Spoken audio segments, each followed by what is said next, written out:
味覺啦、嗅覺啦、視覺同聽覺，一個係一個好大嘅驚喜。竟然係一路睇嘢有得食咁樣啦，有得飲咁樣啦。冇試過用咁多種senses 去包含喺一個 show 入邊咯。最後尾呢個 show 嘅結尾嘅時候，其實係有好多反思嘅位喺入邊，完全 out of 我嘅 expectation。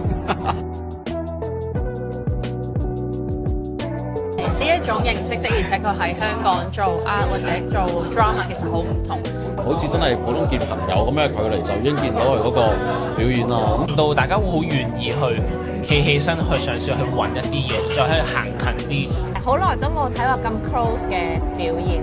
應該咁講，與其話係表演，我會話係分享。佢用個好輕鬆嘅狀態，但係如果你去佢哋好深入嘅一個情緒裏邊咯。嗰種真誠咧，嗰種真摯係真嘅嗰種觸動。